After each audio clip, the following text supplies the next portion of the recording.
تو حق تعالیٰ فرماتے ہیں جنہوں نے کہا ہمارا رب اللہ ہے، ڈٹ گئے اس کے اوپر. فرمایا ان الذین قالوا ربنا اللہ،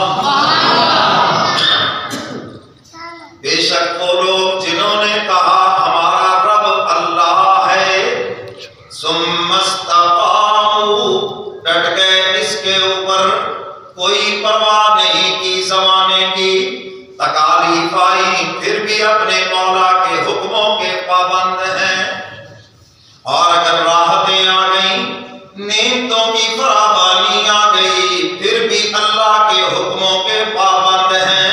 یہ ہے استقاموا کا معنی کہ ڈٹ گئے. یہ نہیں ہے کہ باہر آ گئی چلو کوئی نہیں جی چھوڑو جی بس ٹھیک ہے جی کوئی بات نہیں اللہ میں غفور رحیم ہے. نہیں پھر بھی ڈٹے ہوئے ہیں اس کے احکامات پر، جو مولا کا حکم ہے ڈٹ کے اس کے اوپر کھڑے ہیں.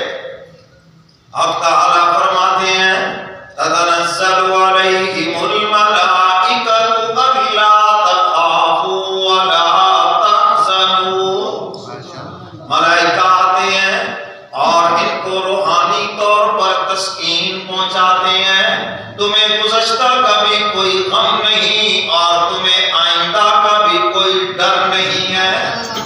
وَأَبْشِرُوا بِالْجَنَّةِ الَّتِي كُنْتُمْ تُوعَدُونَ.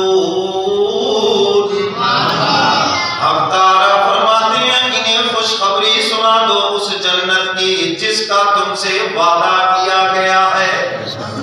یہ دنیا میں خوشخبری ہے. استقاموا فرمایا جو ڈٹ گئے میرے احکامات کے اوپر، ہمارا رب اللہ ہے، ڈٹ گئے اس کے اوپر، بس اسی کی عبادت، اسی کو مشکل کشا، اسی کو حاجت روا، اسی کے سامنے عاجزی اور اسی کے سامنے دامن پھیلانا، صرف اسی کے سامنے ڈٹ گئے. حالات آتے رہتے ہیں لیکن وہ ڈٹے ہوئے ہیں. تو اب تعالیٰ فرماتے ہیں ایسے لوگوں کے لیے بشارت ہے جنت کی جس کا ان سے وعدہ